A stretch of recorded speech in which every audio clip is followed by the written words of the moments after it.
Probabilities को find out करेंगे, तो किसी भी इवेंट की प्रोबेबिलिटी को फाइंड आउट करने के लिए हम 3 अप्रोचेस यूज करते हैं। We use 3 approaches. तो पहली तो है क्लासिकल अप्रोच, सबसे पहले हम इसको स्टडी करेंगे। दूसरी रिलेटिव फ्रिक्वेंसी अप्रोच है, और तीसरी आपके पास सब्जेक्टिव अप्रोच है। तो पहले हम देखते हैं जो क्लासिकल अप्रोच है, जो क्लासिकल प्रोबेबिलिटी हम कैलकुलेट करते हैं किसी भी इवेंट की। तो जनरली आपके पास अगर कोई भी इवेंट है, तो वो आपकी जो सैंपल स्पेस है वो उसका सबसेट होता है। तो आपको सैंपल स्पेस मालूम होनी चाहिए, और सैंपल स्पेस के मेंबर्स को हम काउंट कर लेते हैं, और ये जो हमारा इवेंट है इसके मेंबर को हम काउंट कर लेते हैं।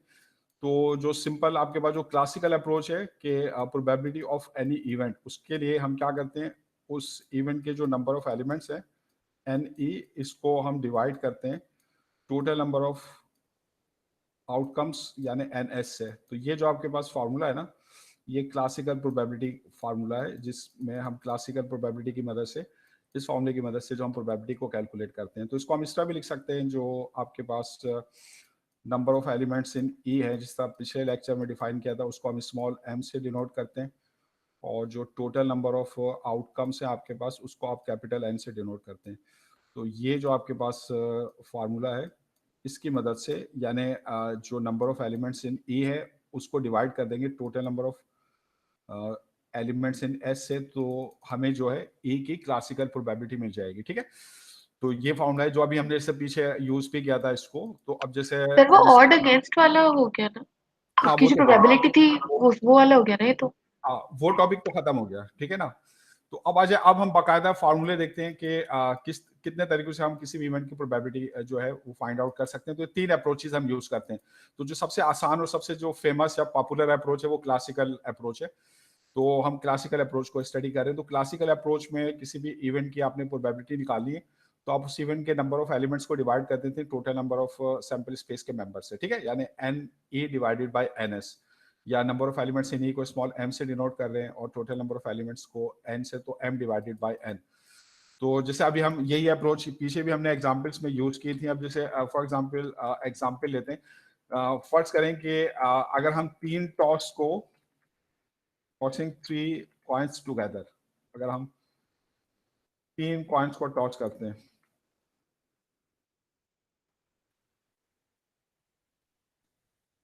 तो हमारी सैंपल स्पेस में कितने एलिमेंट्स होंगे? सर 8 होंगे। 8 होंगे। आपकी जो सैंपल स्पेस का अगर एलिमेंट्स आप लिखना चाहें, तो वो आपके पास किस तरह होंगे? पहले पे हेड, दूसरे पे हेड, तीसरे पे हेड, इस तरह HH, फिर क्या होगा HHT, और फिर आपके पास क्या है HTH, पहले पर हेड, दूसरे पर टेल, तीसरे पर हेड। ठीक है ना, और THH।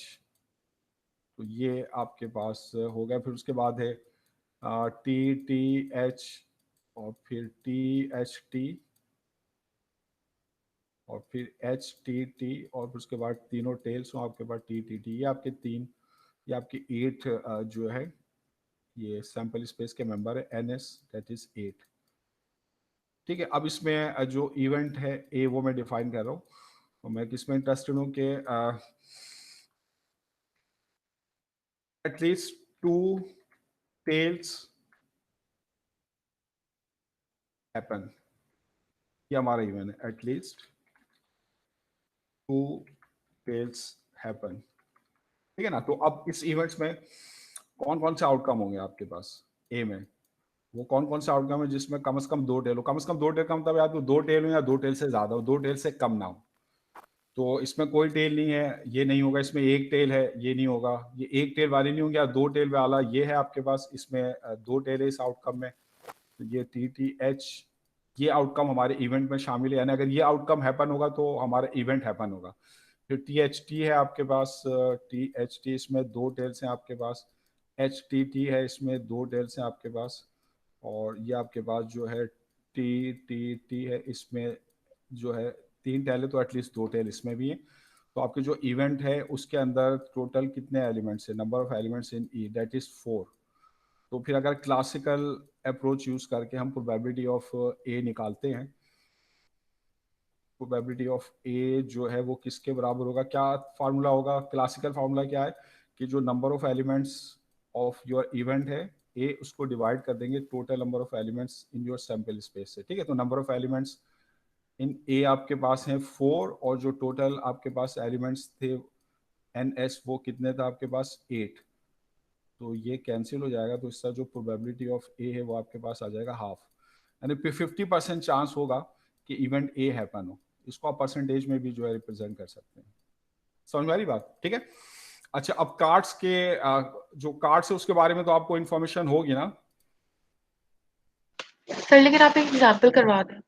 हाँ, मैं और एग्जांपल आपको 1 मिनट। सर कार्ड्स में टोटल मेरे ख्याल से 53 होते हैं शायद। 52 होते हैं। 52 होते हैं, तो मैं चले आपको वो बता देता हूँ।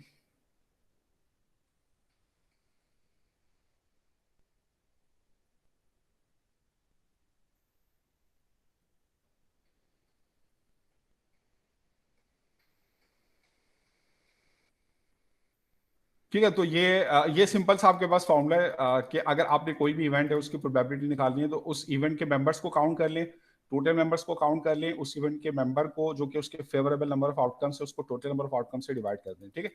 तो इस तरह उस इवेंट की प्रोबेबिलिटी जो है वो हमको मालूम हो जाएगी। तो अब आ जाए, ये नजर आ रही है शेयर कार्ड्स नजर आ रहे हैं ना, ये आपको स्क्रीन नजर आ रही है ना। Yes sir. जी अच्छा, सर। कार्ड्स के एग्जाम्पल के लिए कार्ड्स के बारे में आपको इन्फॉर्मेशन पता होनी चाहिए। अगर आपको पता है तो अच्छी बात है, नहीं पता मैं रिपीट कर देता हूँ। तो 4 टाइप्स के कार्ड्स होते हैं आपके पास, ये उनके सिंबल्स हैं। ये सिंबल है, ये ब्लैक कलर का, इसको स्पेड कहते हैं। ये क्लब है आपके पास, ये हार्ट है आपके पास, ये डायमंड है। तो जो स्पेड और क्लब होते हैं ये ब्लैक कार्ड्स होते हैं, और जो हार्ट और डायमंड होते हैं ये आपके पास रेड कार्ड होते हैं, ठीक है ना। तो ईच सूट, ये 4 टाइप्स के सूट्स होते हैं, 4 टाइप्स के कार्ड्स होते हैं। तो हर टाइप को हम एक सूट कहते हैं। तो ईच सूट हैज 13 कार्ड्स, हर एक में 13 कार्ड्स होते हैं। कौन कौन से, नंबर 2 से लेके 3 4 5 6 7 8 9 10 तक होते हैं। फिर उसके बाद जैक होता है आपके पास, जैक है आपके पास, क्यू जो है वो आपके पास क्वीन है, के जो आपके पास वो किंग है, और ए जो आपके पास वो एस है। तो इस तरीके से आपके पास हर कार्ड में 13 कार्ड्स होते हैं। तो स्पेड और क्लब के जो कार्ड्स होते हैं आपके पास वो ब्लैक होते हैं, जो हार्ट और डायमंड के होते हैं वो रेड होते हैं, जैसे ये इसमें दिखाए हुए हैं आपको, हर एक के 13 कार्ड्स, ठीक है ना। जैसे ये आपके पास जो क्लब है इसमें एस को नंबर 1 कार्ड कहते हैं, ये फिर 2 3 4 5 6 7 8 9 10, फिर हर एक का जैक है। तो 4 जैक्स हैं आपके पास, 4 कोइन से आपके पास, 4 किंग है। और आपके पास जो ब्लैक कार्ड्स हैं वो क्योंकि 2 टाइप्स के हैं, 13 प्लस 13 तो 26 टोटल ब्लैक कार्ड्स हैं और 26 टोटल रेड कार्ड्स हैं। टोटल नंबर ऑफ कार्ड जो 52 है। हर सूट में 13 है, 13 इंटू 4 52। तो ये इस तरीके से भी आप दिखा सकते हैं इनको। तो जो ईच सूट है आपके पास दैट इज 13 कार्ड्स, और total number of cards are 4 into 13 52। और total number of black cards आपके पास 26 हैं, total number of red cards वो भी आपके पास 26 हैं, ठीक है ना। तो अब आज हम इसमें जैसे एग्जांपल मैं करवाता हूँ प्रोबेबिलिटी की। For example we draw a card randomly. Randomly का मतलब क्या है कि किसी भी कार्ड के चूज होने की प्रोबेबिलिटी बराबर है, यानी इक्वली लाइकली इवेंट्स है। और क्योंकि आपके पास टोटल नंबर ऑफ 52 कार्ड्स हैं, तो ये आपके पास क्या है, total number of S, total number of sample space that is 52। तो हर कार्ड जो है वो एक इवेंट है। तो आपके पास क्योंकि टोटल 52 कार्ड्स हैं, तो आपकी जो सैंपल स्पेस है वो consist of total number of cards, यानी सैंपल स्पेस में मेंबर है 52। तो अब हमने we draw a card randomly from a well shuffled pack of cards. तो what is the probability that the card is a red card. तो इस बात की क्या प्रोबेबिलिटी है जो आपका जो कार्ड हो वो रेड कार्ड हो, ठीक है ना। तो अब इसकी प्रोबेबिलिटी हम क्लासिकल प्रोबेबिलिटी से निकालते हैं। तो इसमें जो इवेंट ए है वो है जिसमें आप इंटरेस्टेड हैं, यानी आप इस बात में इंटरेस्टेड हैं कि जो आपका जो कार्ड हो वो रेड हो। तो इसको मैंने ए डिफाइन कर दिया, ए है the card is a red card. तो अब कितने रेड कार्ड हैं, ये आपके टोटल नंबर ऑफ एलिमेंट्स है इन ए, एन ए। तो because we have 26 red card, तो एन ए है 26। और जो टोटल सैंपल स्पेस है उसमें टोटल नंबर ऑफ कार्ड्स होंगे 52। तो प्रोबेबिलिटी ऑफ ए जो है उसका फॉर्मूला क्या होगा, number of elements in A divided by number of elements in S. तो एन ए आपके पास 26 है, एन एस 52 है, 26 डिवाइडेड बाय 52, तो ये हाफ आ गया यानी 0.5, ठीक है। इसका बी आपके पास है event the card is A face card और ए पिक्चर कार्ड। तो अब एक कार्ड रैंडमली ड्रॉ करते हैं 52 कार्ड से। तो इस बात के क्या चांसेस हैं, इस बात की क्या प्रोबेबिलिटी है जो आपका जो कार्ड हो वो फेस कार्ड हो या वो पिक्चर कार्ड हो। तो अब इवेंट ए जो हमने वो डिफाइन कर दिया कि आपके पास कार्ड जो है वो फेस कार्ड है या पिक्चर कार्ड है। तो फेस कार्ड कौन से होते हैं, जिनको पर ये तस्वीरें बनी होती है ना, फेसेस बने हुए, या इनको पर ये पिक्चर्स बनी हुई है। तो हर सूट में जो आपके पास 3 पिक्चर कार्ड्स होते हैं, 3 फेस कार्ड होते हैं, जैक, क्वीन और किंग। ये जैक क्वीन किंग आपके पास जो है क्लब के हैं, ये हार्ट के हैं आपके पास, और ये आपके पास स्पेड के हैं, डायमंड के। तो क्योंकि हर सूट में 3 फेस कार्ड हैं, तो टोटल हमारे पास फेस कार्ड हैं 12। तो ये जो हमारा इवेंट है कि कार्ड फेस कार्ड हो या पिक्चर कार्ड हो, तो इसमें कितने एलिमेंट्स है, नंबर ऑफ एलिमेंट्स इन ए वो 12 है, और टोटल नंबर ऑफ एलिमेंट्स यानी टोटल नंबर ऑफ कार्ड्स 52 है। तो इसकी प्रोबेबिलिटी हम निकालते हैं इस बेसिक फार्मूले से। ये बेसिक फार्मूला आपके पास प्रोबेबिलिटी को निकालने का। तो नंबर ऑफ एलिमेंट्स इन ए को डिवाइड कर दिया total number of elements in S से, तो ये 12/52, तो ये 4 से कैंसिल हो गए, तो ये 3/13 आ गई प्रोबेबिलिटी। अगर आप डेसिमल में लिखेंगे तो 3 को 13 से डिवाइड कर देंगे, तो ये 0.3 आ जाएगा। और अगर आप इसको परसेंटेज में लिखते हैं तो तकरीबन 23% चांस होगा कि अगर आप एक कार्ड ड्रॉ करें तो 23% चांस है। तो इस बात के चांसेस 23% है कि वो फेस कार्ड हो या आपके पास पिक्चर कार्ड हो। ठीक है ना, समझ गए आप ये एग्जाम्पल, या इसमें किसी को कोई प्रॉब्लम है? समझ आ गया सर। अच्छा, अब आ जाए, अब इसमें कुछ रूल मैं आपको बता रहा हूं। कॉम्प्लीमेंट रूल है आपके पास। तो अब ये तो बेसिक रूल आप समझ गए, अब प्रोबेबिलिटी के रूल्स हैं आपके पास। तो अब इसमें 2 रूल्स हम पढ़ेंगे, एक है कॉम्प्लीमेंट रूल और एक आपके पास जो है वो एडिटिव रूल है। अब सबसे पहले आ जाए कॉम्प्लीमेंट रूल। तो सर अगर अभी आप हम लोग की 2 अप्रोचेस रहती है ना? जी 2 अप्रोचेस रहती है ना अभी? हाँ, अभी हम पहले ही अप्रोच पर हैं, 2 अप्रोचेस वो मैं आपको बाद में बताऊंगा। ठीक है, ओके ओके सर, ओके। उससे भी अगर आप प्रोबेबिलिटी निकालेंगे तो सेम आएगी। अच्छा, अब आपके पास कॉम्प्लीमेंट रूल क्या है? अगर आपके पास कोई इवेंट ए है तो इसका जो कॉम्प्लीमेंट है उसको हम ए प्राइम से या ए कॉम्प्लीमेंट ए सब ए सुपर सी से डिनोट करते हैं, सी फॉर कॉम्प्लीमेंट। इसको हम पढ़ते हैं कॉम्प्लीमेंट ऑफ ए। तो कॉम्प्लीमेंट ऑफ ए का मतलब क्या होता है? नॉट ए, यानी ये होता है एस माइनस ए। जैसे ये वैन डायग्राम दिखाई हुई है, इसमें ये आपकी जो रेक्टेंगल है ये सैंपल स्पेस एस है, इसके अंदर ये इवेंट ए है आपके पास, और इसके जो बाहर है आउटसाइड, ये जो ब्लू कलर से शो किया, ये इसका कॉम्प्लीमेंट है, जो कि एस में से ए को माइनस करके हासिल होगा। एस में से ए को निकाल देंगे तो ये कॉम्प्लीमेंट है। कॉम्प्लीमेंट का मतलब क्या होता है? नॉट ए, यानी अगर आपका इवेंट हैपन नहीं होगा तो फिर इसका कॉम्प्लीमेंट हैपन होगा। तो किसी इवेंट का कॉम्प्लीमेंट कब हैपन होगा? जब वो इवेंट हैपन ना हो। तो ये नॉट ए है। ठीक है, तो अब इसको हम किस तरह सॉल्व कर सकते हैं? हमें पता है जो ए कॉम्प्लीमेंट है वो आपके पास है एस माइनस ए। तो अगर हम और यहां से अगर हम ए को निकालेंगे तो वो होगा S minus A complement.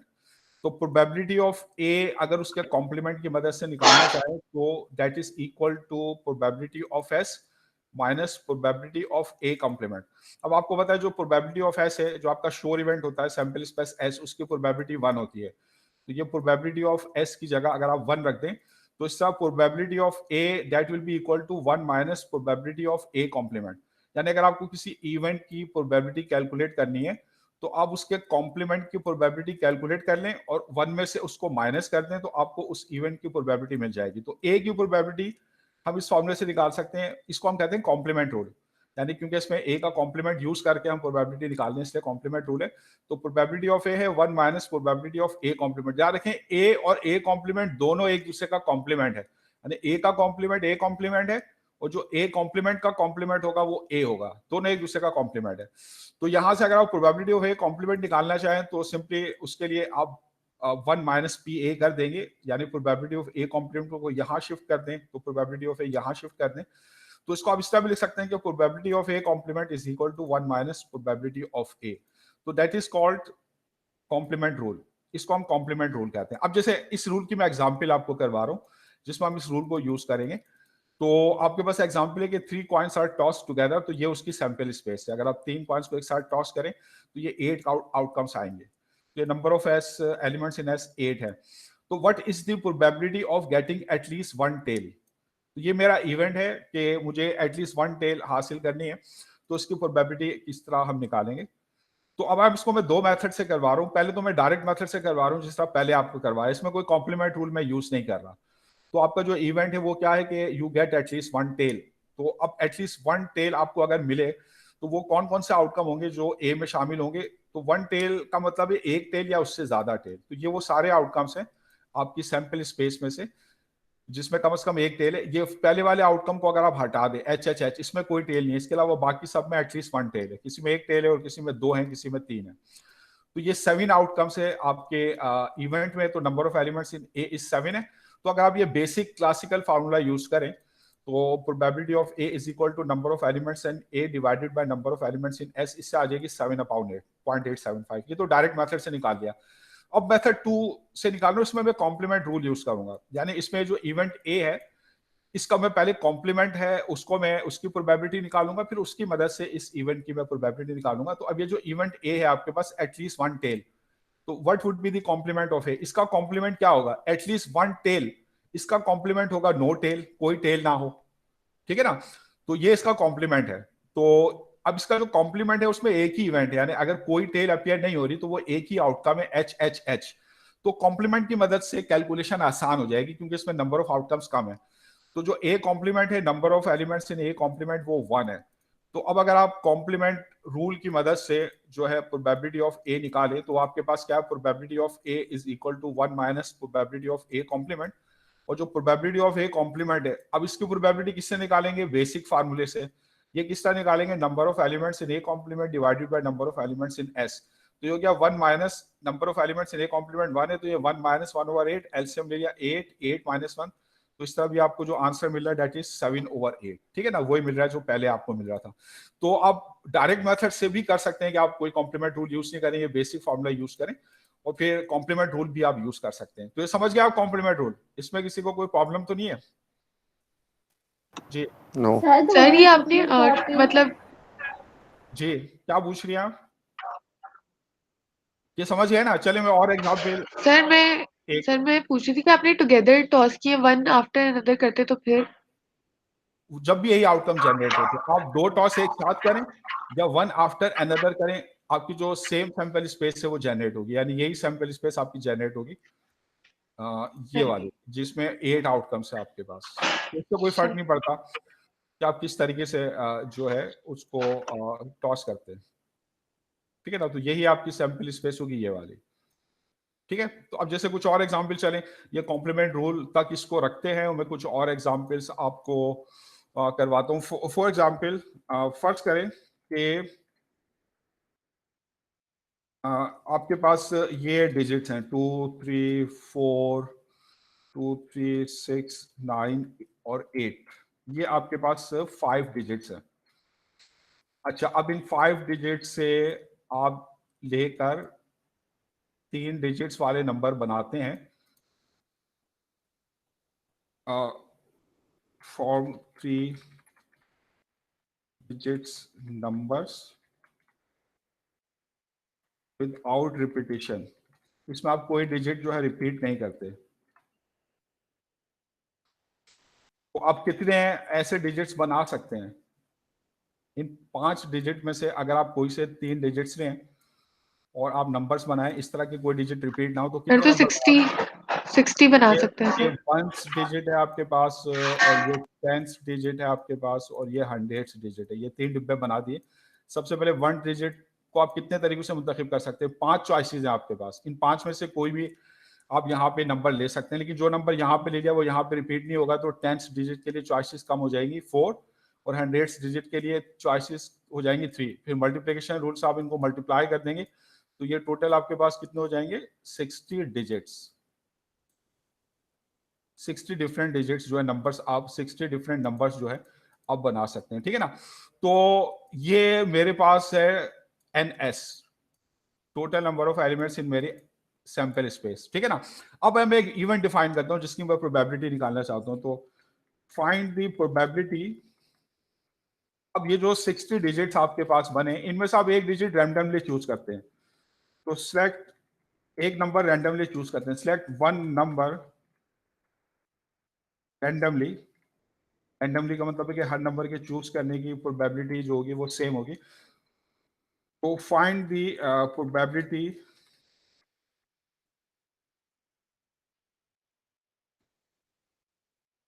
That the number is an even number. ये जो 60 मैंने टोटल नंबर्स बना लिए हैं, इनमें से कोई एक नंबर मैं रैंडमली चूज करता हूं। तो अब इस बात की क्या प्रोबेबिलिटी होगी कि वो जो आपके पास नंबर है वो आपके पास इवन नंबर है, ठीक है ना। तो आपको पता है कि इवन नंबर जो होते हैं उनका यूनिट डिजिट क्या होना चाहिए? इवन होना चाहिए। तो पहले तो हम देखते हैं कि जो 60 आपके पास नंबर्स थे, इनमें से कितने नंबर्स इवन होंगे। ये मेरे पास है number of elements in my event E, ये मेरा इवेंट है। इवेंट ई क्या है कि जो नंबर आपके पास है वो इवन है, नंबर इज इवन।